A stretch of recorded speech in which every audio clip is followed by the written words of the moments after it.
बात जो है हमारी वो क्या रह गई है बच्चों, वो ये है कि हमने देखा था कि यहाँ पर जो प्रोसेस है अगर स्वतः प्रक्रम है, प्रक्रम कैसा है, स्वतः, ठीक है, अपने आप हो रहा है, ठीक है, स्पॉन्टेनियस प्रोसेस है, तो इसका मतलब कार्य हो रहा है, कार्य हो रहा है। तो उस केस में यानी कि पहला हम देखते हैं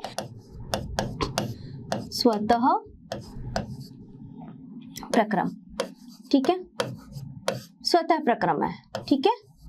अब इस स्वतः प्रक्रम के लिए डेल जी बराबर क्या होगा मेरा, नेगेटिव, यानी कि कार्य कर रहा है। जब यहाँ पर डेल जी नेगेटिव होगा तो मेरा ई सेल क्या होगा बच्चों, पॉजिटिव, क्या होगा, पॉजिटिव। यानी कि जब भी अगर प्रोसेस स्पॉन्टेनियस है, अपने आप प्रोसेस हो रहा है, ऊर्जा उत्पन्न हो रही है, रूपांतरित हो रही है, तब हमेशा डेल जी क्या होगा, माइनस, यानी कि नेगेटिव, तभी तो कार्य होगा। और होगा उसका मतलब वहां पर जो ई सेल निकलेगा वो कैसा होगा, हमेशा पॉजिटिव। ये मैंने पहले भी बताया था आपको कि ई सेल पॉजिटिव है, इसका मतलब सेल ठीक से कार्य कर रहा है, ठीक है। दूसरा केस क्या है, दूसरा हमारा केस है अगर कार्य नहीं करेगा, ठीक है। यहाँ पर क्या हो रहा है, सेल कार्य कर रहा है, यानी कि यहाँ पर हम कह रहे हैं कि कार्य कर रहा है। कौन कर रहा है, कार्य कर रहा है, कौन कर रहा है भाई, सेल, कौन कर रहा है, सेल, ठीक है। अब अगर कार्य नहीं होगा, यानी कि प्रक्रम नहीं होगा, कार्य नहीं हो रहा, कार्य नहीं हो रहा, कार्य नहीं हो रहा, नहीं हो रहा, नहीं हो रहा है, तब क्या होगा, तब उस केस में डेल जी बराबर क्या हो जाएगा, पॉजिटिव, और ई सेल आपका क्या हो जाएगा, नेगेटिव। और ये ऐसा कब होता है, ऐसा जब होता है जब हम सेल यानी अलग से जब हम रिचार्ज करते हैं, ऊपर से हमें एनर्जी देनी पड़ती है, जब ये उल्टा हो जाता है, यानी इलेक्ट्रॉन जो हमारे एनोड से कैथोड की तरफ जा रहे थे, अब जब कार्य नहीं होता, जब उसमें बैटरी हम लगाते हैं या चार्ज हम करते हैं, तब उस केस में वो अपोजिट डायरेक्शन में जाएगा, उस केस में डेल जी पॉजिटिव हो जाएगा और ई सेल हमारा क्या हो जाएगा, नेगेटिव, ठीक है। अब सबसे इंपॉर्टेंट बात क्या है, सबसे इंपॉर्टेंट बात, अगर साम्य स्थापित होता है, क्या होता है, साम्य, ठीक है, साम्य अवस्था, साम्य अवस्था। अब साम्य अवस्था के लिए क्या होगा बच्चों, साम्य अवस्था जब होती है कि कहने का मतलब है कि उस केस में जैसे रिएक्टेंट बना, रिएक्टेंट से प्रोडक्ट बना, तो प्रोडक्ट से तुरंत रिएक्टेंट बन जाएगा, फिर रिएक्टेंट से प्रोडक्ट, प्रोडक्ट से वापस रिएक्टेंट, यानी कि कंटिन्यूअसली प्रोसेस चल रहा है। अब उस अवस्था में एक भी प्रोडक्ट वहां नहीं है, मतलब रिएक्शन कैसी हो रही है, रिएक्शन साम्य में स्थापित हो रही है, जैसे ही वो उधर जाएगा वापस इधर आ जाएगा, वैसे ही वो उधर परिवर्तित होगा फिर वापस बैक में आने। तो कहने का मतलब है साम्य अवस्था जब हमारी स्थापित हो जाती है, जैसे कोई मान ले ये रिएक्टेंट है, तो ये हमारा होता है साम्य, यानी प्रोडक्ट, जैसे ये प्रोडक्ट में बना वापस रिएक्टेंट, एक भी कण इधर बना तो वापस उसमें परिवर्तित हो जाएगा, ठीक है।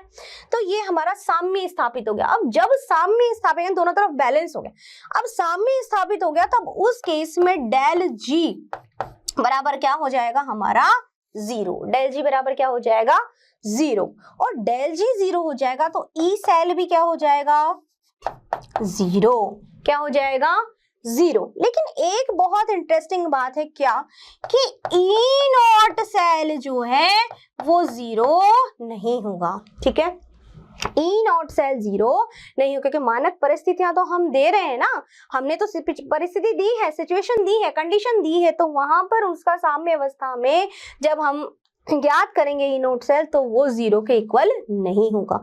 ये बात थी हमारी साम्य अवस्था, यानी जो हम कार्य कैलकुलेट कर रहे थे गिब्स ऊर्जा के द्वारा, उसमें हमने देखा कि अगर प्रक्रम स्वतः हो रहा है, दैट मीन्स कि अपने आप काम हो रहा है, वहां पर डेल जी नेगेटिव, ई सेल पॉजिटिव, कार्य नहीं होता तब उल्टा डेल जी पॉजिटिव, ई सेल नेगेटिव। लेकिन अगर साम्य स्थापित होता है तब डेल जी और ई सेल दोनों ही जीरो हो जाएंगे, लेकिन ई नॉट सेल यानी कि मानक अवस्थाओं में सेल का विभव जीरो नहीं होगा। क्यों नहीं होगा भाई, मानक परिस्थितियां हैं, हम ताप दे रहे हैं, हम सांद्रता दे, हम सब चेंज करके फिर विभव निकाल रहे हैं उसमें सब चीज, तो वहां पर वो जीरो नहीं होगा, ठीक है। तो ये सारी बातें हुई हमारी किसकी, वर्क की, यानी कि कार्य की। अब मुझे लगता है कि यहाँ तक जो भी मैंने आपको बताया वो एकदम आपको समझ में आ गया होगा। अब एक और इम्पोर्टेंट चीज है, वो क्या, वो ये है कि जब ये साम्य स्थापित हो गया, साम्य स्थापित हो गया, तब उस केस में Q बराबर जो हमने क्या निकाला था, अभिक्रिया गुणांक, Q बराबर ही हम मानते हैं Kc। क्या मानते हैं? Kc। और Kc क्या है? हमारा साम्य स्थिरांक। क्या है? साम्य स्थिरांक। क्या है? साम्य स्थिरांक। ठीक है, ठीक है। तो यहाँ पर Kc क्या है? हमारा साम्य स्थिरांक है। तो जब हम बात करते हैं साम्य अवस्था की, तो साम्य अवस्था के लिए क्या हुआ कि यहाँ पर जो अभिक्रिया गुणांक था Q बराबर किसके हो जाएगा? Kc के, जिसे बोला जाता है साम्य स्थिरांक। अब इस Kc की गणना भी हम इसके द्वारा कर सकते हैं। Kc की गणना भी की जा सकती है, किसके द्वारा? नेंसट समीकरण जो हमने देखा और पढ़ा। क्या पढ़ा? अब देखो साम्य स्थिरांक की गणना कैसे करेंगे, हम देखते हैं। सबसे पहले फॉर्मूला हमारा क्या था? ई सेल बराबर ई नॉट सेल माइनस क्या रखे थे हम? 0 डायरेक्ट रख देती हूँ, 0.0591 volt upon n log Q, ये था। अब यहाँ पर Q किसके बराबर है? Kc, क्योंकि क्या है? साम्य स्थिरांक। अब साम्य स्थिरांक में मुझे पता है ई सेल मेरा क्या है? 0। ई सेल क्या है? 0 है ना। ई सेल क्या है? 0। क्यों? क्योंकि अभिक्रिया वहां पर कोई वर्क नहीं हो रहा है वहां पर। ठीक है, तो मैं इसको ऐसे लिख सकती हूँ, क्योंकि ये तो मेरा 0 है, ई सेल मेरा 0 है, तो मैं इसे कैसे लिख सकती हूँ? अब इसे लिख सकती हूँ ई नॉट सेल बराबर क्या लिखेंगे? 0.0591 volt upon n log Kc। ठीक है, क्लियर? तो अब इस फॉर्मूले के द्वारा मैं क्या निकाल सकती हूँ? Kc निकाल सकती हूँ, क्योंकि ई नोट सेल तो मेरे पास गिवन होगा क्वेश्चन में। अब मैं क्या करना कर सकती हूँ? साम्य स्थिरांक की गणना आराम से कर सकती हूँ। क्यों? क्योंकि इसके लिए मेरा जो ई नॉट सेल है it is not equal to 0। ठीक है, तो वो वैल्यू मुझे मिलेगी। अब Kc मुझे निकालना है, साम्य स्थिरांक तो मैं निकाल सकती हूँ इसके लिए। ठीक है बच्चों, तो इस तरह से नेंसर्ट समीकरण के द्वारा देखो हमने कितनी सारी चीजें जान ली और समझ ली। क्या क्या देख लिया हमने देखो साम्य स्थिरांक तक की गणना कर सकते हैं, यानी कि अब आपके लिए प्रश्न करना बहुत ही आसान हो जाएगा कि नहीं? क्योंकि हमने नेंसर्ट इक्वेशन देख ली है ना, उसमें हमने कार्य को भी समझ लिया कि कैसे कार्य हो रहा है उस पर। इसमें हमने ये देखा कि अगर प्रक्रम स्वतः है, अपने आप हो रहा है, तो डेल जी हमारा क्या होगा? नेगेटिव, और ई सेल होगा पॉजिटिव। कार्य नहीं हो रहा है तब उस केस में जस्ट अपोजिट, यानी कि यहाँ पर जस्ट अपोजिट मतलब हमें ऊर्जा देनी पड़ रही है अलग से। ठीक है, जैसे कि मैंने बताया था ना, कार की बैटरी डिस्चार्ज हो जाती है या मोबाइल हमारा बैटरी खत्म हो जाती है, तो हम क्या करते हैं? चार्जर लगाते हैं ना उसमें, तो वही चीज है। अब साम्य अवस्था जब स्थापित हो गई है, जब डेल जी और ई सेल दोनों ही 0, लेकिन ई नॉट सेल वहां 0 नहीं है, तो अब साम्य अवस्था में हमें पता है Q यानी अभिक्रिया गुणांक किसके यहाँ पर? Kc क्या है? साम्य स्थिरांक।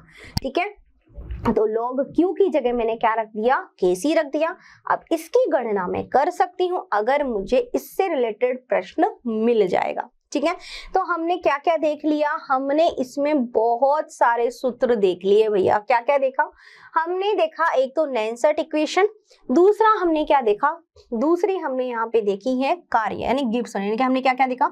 हमने देखा डेल जी बराबर minus N F E cell, ये हमने निकाल लिया। ठीक है, इसके अलावा हमने नेंसर्ट समीकरण क्या था हमारा? ये था ई सेल, यानी जब मानक परिस्थितियां नहीं है तब उस केस में हम सेल का विभव कैसे निकालें। ठीक है, तो ई सेल बराबर हमने क्या निकाला? ई नॉट सेल माइनस कैसे निकाला था? 2.303 RT, और उसको सॉल्व करने के बाद हमारे पास क्या आया था? 0.05991 अपॉन n log Q, यही आया था। ये जो मैंने ऊपर लिखा हुआ है ये हमारा नेंसर्ट समीकरण। और आपको वो भी ध्यान रखना है 2.30 थी RT वाला भी, ठीक है, क्योंकि डिपेंड करता है कि आपको प्रश्न कैसे दिया गया है और क्या पूछा गया है, ठीक है। तो अगर साम्य स्थिरांक पूछ रहा है तो फॉर्मूला रख दो, अगर आपको सेल का विभव पूछ रहा है तो ये रख दो, सेल का विभव मानक परिस्थितियों में पूछता है तो वो भी मैं आपको बता चुकी हूँ, क्या होगा, E0 cathode minus E0 anode, ठीक है। उसमें वैल्यू हमेशा रिडक्शन पोटेंशियल की ही रखनी है, ये ध्यान रखना है। तो बच्चों ये सारी बातें हुई हमारी आज की नैनसर्ट समीकरण की, ठीक है। तो बच्चों नैनसर्ट समीकरण जो हमने समझा और जाना, उससे संबंधित हम एक प्रश्न और कर लेते हैं, जिससे कि आपको ये सारी बातें समझ में आ जाएगी जो भी हमने नैनसर्ट समीकरण के बारे में पढ़ा, ठीक है। तो प्रश्न क्या है हमारा, प्रश्न है निम्नलिखित सेल की अभिक्रिया लिखकर नैनसर्ट समीकरण द्वारा ई सेल व्यक्त कीजिए। हमें यहाँ पर क्या दी हुई है, अभिक्रिया को हमें लिखना है, ये सेल पूरा व्यक्त किया है हमें। अब इसे क्या लिखना है, इसे हमें यहाँ पर इसकी सेल की अभिक्रिया लिखनी है, पहली बात। दूसरी बात, नैनसर्ट समीकरण द्वारा कैसे हम इसका ई सेल व्यक्त करेंगे वो हमें बताना है। दो बातें, दो चीजें पूछ रहा है। पहला तो है इसकी सेल की अभिक्रिया। तो सेल की अभिक्रिया के लिए हम क्या देखेंगे कि देखो यहाँ पे क्या हो रहा है, Na सॉलिड में किसमें कन्वर्ट हो रहा है हमारा, ये कन्वर्ट हो रहा है Na+2 में, ठीक है। इसका मतलब यहाँ पे ऑक्सीडेशन स्टेट कितना है, 0, यहाँ पर कितना हो गया, +2। इसका मतलब क्या हो रहा है, इसका ऑक्सीकरण, क्या हो रहा है, ऑक्सीकरण। और ऑक्सीकरण कहाँ होता है, ऑक्सीकरण होता है एनोड पर, है ना। ऑक्सीडेशन कहाँ होता है, एनोड पर। एनोड पर क्या हो रहा है, ऑक्सीकरण, Na निकल 2 इलेक्ट्रॉन देकर के Na+2 बना रहा है, Na+2 बना रहा है, कितने, 2 इलेक्ट्रॉन देकर के, ठीक है। दूसरा केस देखते हैं, यहाँ पे Ag+ क्या कर रहा है, Ag+, यहाँ पे ऑक्सीडेशन स्टेट कितनी है, +1, इधर कितनी हो गई, 0। इसका मतलब इसने एक इलेक्ट्रॉन ग्रहण किया, एक इलेक्ट्रॉन ग्रहण किया। जब एक इलेक्ट्रॉन लेता है तब उसको क्या बोलते हैं हम बोलते हैं अपचयन। तो कैथोड पर हमारा क्या होता है, कैथोड पर हमारा होता है अपचयन। इसका मतलब Ag+ इलेक्ट्रॉन, एक इलेक्ट्रॉन है, इलेक्ट्रॉन लेकर के, ग्रहण करके क्या बना रहा है, Ag+ एक इलेक्ट्रॉन ग्रहण करके Ag बना रहा है। अब देखो यहाँ पर हमने देखा कि इलेक्ट्रॉन जो है वो यहाँ पर तो मेरे 2 इलेक्ट्रॉन है, जबकि यहाँ पे एक ही इलेक्ट्रॉन है। तो क्या करेंगे, हम इलेक्ट्रॉन्स को बैलेंस करेंगे, और इलेक्ट्रॉन को बैलेंस करने के लिए क्या करना चाहिए, हम गुणा करेंगे। तो यहाँ पर 2 इलेक्ट्रॉन है तो यहाँ पर भी क्या होना चाहिए, 2 इलेक्ट्रॉन। तब इलेक्ट्रॉन अगर 2 है तो यहाँ Ag भी कितने होंगे, 2, और यहाँ पे भी क्या होंगे, 2। अब बैलेंस्ड हो गया, ठीक है। अब हम इसकी लिखेंगे अभिक्रिया, 2 इलेक्ट्रॉन से 2 इलेक्ट्रॉन कट गया, क्या बना मेरे पास में, क्या मिला मुझे मिला है यहाँ पर Ni प्लस Ag+, ठीक है। और इधर क्या मिला है, इधर मिला है मेरे पास में Ni+2 और 2Ag, ठीक है बेबी, 2Ag+, यही है। इसका मतलब ये किस में है, सॉलिड में, ये किस में है, मेरा एक्वस विलियन है ना, और ये किस में है, सॉलिड में, ठीक है। तो यह इस तरह से मैंने इस अभिक्रिया को व्यक्त कर दिया, अभिक्रिया को मैंने यहाँ पर लिख दिया, सेल की अभिक्रिया को। सबसे पहले क्या लिखा, सबसे पहले लिखा कि एनोड पर क्या हो रहा है, एनोड पर मेरा यहाँ हो रहा है क्या बच्चों, ऑक्सीकरण, यानी ऑक्सीडेशन लिख देते हैं और क्लियर हो जाएगा आपको। ऑक्सीकरण क्या हो रहा है, ऑक्सीकरण, ठीक है। और कैथोड पर क्या हो रहा है, अपचयन, है ना, यही हो रहा है। एनोड पर ऑक्सीकरण में इलेक्ट्रॉन दे रहा है, 0 से +2 ऑक्सीडेशन स्टेट हो गई, ठीक है। यहाँ पर कैथोड में अपचयन हो रहा है, इलेक्ट्रॉन ग्रहण कर रहा है, इलेक्ट्रॉन ले रहा है, तो 2Ag, बैलेंस करने के लिए हमने दोनों तरफ 2 कर दिया, इन सबको 2 से गुणा कर दिया, तो यहाँ पे 2 2, क्योंकि 2Ag प्लस तो 2 इलेक्ट्रॉन निकालेगा तो 2Ag बनेंगे। अब देखो यहाँ पे हमने जब इलेक्ट्रॉन काट दिए तो ये अभिक्रिया लिख लिया हमने, तो यहाँ हमने क्या लिख दी, ये हमने लिख दी है सेल की अभिक्रिया। ये क्या हो गई, सेल की अभिक्रिया। दूसरा प्रश्न है, दूसरी बात है इसे नैनसेट समीकरण द्वारा ई सेल निकालना है। तो नैनसेट समीकरण क्या होता है, ई सेल बराबर E not cell minus 2.303 RT upon NF log Q, यही होगा। ये हमारा हो गया नैनसेट समीकरण। अब मुझे इसको व्यक्त करना है इसमें, तो कैसे व्यक्त होगा, देखो यहां पर मेरे पास में ई सेल बराबर ई नोट सेल, जो भी मुझे प्रश्न में इसके लिए दिया हुआ होगा वो मैं यहां लिख सकती हूँ, है ना, minus 2.303 RT upon N। N का मतलब क्या होता है, कितने इलेक्ट्रॉन ये दे रहा है या ले रहा है, तो कितने इलेक्ट्रॉन ट्रांसफर हो रहे हैं, 2 इलेक्ट्रॉन, ठीक है, तो 2 इंटू F, ठीक है, log Q। अब Q में किसका मान रखूंगी मैं, log Q में किसका मान रखा जाएगा, log Q में देखो log Q क्या होगा, यहाँ पे बता देती हूँ, Q बराबर होगा प्रोडक्ट की सांद्रता बटे में रिएक्टेंट की सांद्रता, है ना, और इस पर इसका रस समीकरण गुणांक, यही होगा। तो Q यहाँ पर मेरे पास उत्पाद प्रोडक्ट में जब हम Q का मान रखेंगे तो किसके लिए लिख रखा जाएगा, विलियन के लिए, एक्वस के लिए, ना कि सॉलिड के लिए। सॉलिड के लिए इसका मान नहीं रखेंगे, किसका लिए लिखेंगे, हमेशा एक्वस। तो Na निकल क्या है, यहाँ पे प्रोडक्ट क्या है मेरा, Na प्लस 2, ठीक है। कोई भी इस पर यहाँ पर कुछ भी नंबर ऑफ मोल्स इसके नहीं दिए हुए हैं, कितने नंबर ऑफ इसके अणु उपस्थित है निकल के नहीं है मेरे पास, तो इसके ऊपर कोई भी रस समीकरण गुणांक नहीं आएगा। दूसरा है यहाँ पर मेरा क्या लिखूंगी, रिएक्टेंट में Ag प्लस, क्या लिखूंगी, Ag, क्या लिखा जाएगा, Ag,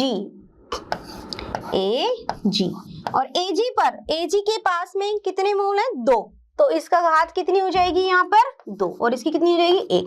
तो ये मान मैं यहाँ रख दूंगी, तो इस मान को यहाँ log Q में रखने पर ये प्रोडक्ट अपॉन रिएक्टेंट, ठीक है। अब यहाँ पे इसको रख दीजिए तो क्या हो जाएगा, ये हो जाएगा मेरा ई सेल बराबर E not cell minus 2.303 RT upon 2 into F, क्या हुआ, log ये मान रख दूंगी, क्या आया मेरे पास, Ni निकल 1 अपॉन Ag2, ठीक है। तो इस तरह से मैं इसको नैनसेट समीकरण द्वारा व्यक्त कर सकती हूँ, समझ में आ गई। अब प्रश्न में आपको ई नोट सेल का मान दिया हुआ होगा तो आप कैलकुलेट कर सकते हैं इजीली, ठीक है। तो इस तरह से हम रासायनिक अभिक्रिया, मतलब हमें दी हुई है सेल की अभिक्रिया, इसको हमने लिख लिया, कैसे हम इसको व्यक्त करेंगे, नैनसेट समीकरण में हम इसको कैसे रखेंगे वो भी मैंने आपको बता दिया, ठीक है बच्चों। तो बच्चों ये सारी बातें थी हमारी किसके बारे में, नैनसेट समीकरण के बारे में। अब आप इसकी सहायता से आराम से प्रश्न हल कर सकते हैं। प्रश्न में आपको काफी चीजें दी हुई होंगी। नैनसेट समीकरण कब इस्तेमाल होता है, जब हमें क्या निकालना है, ई सेल, यानी मानक परिस्थितियां नहीं है हमारे पास में, सिर्फ हमें ई सेल यानी कि विद्युत वाहक बल निकालना है, तब उस केस में हम नैनसेट समीकरण काम में लेते हैं। मानक परिस्थितियों का मान हमें रखा हुआ है तो हम दिया हुआ है तो हम रख सकते हैं उस मान को, ठीक है। तो इस तरह से हम नैनसेट समीकरण के द्वारा प्रश्नों को हल कर सकते हैं और विद्युत वाहक बल किसी भी परिस्थिति में निकाल सकते हैं, ठीक है बच्चों। तो मैं समझती हूँ कि आपको बहुत अच्छे से समझ में आया होगा जो भी मैंने आपको समझाया और बताया।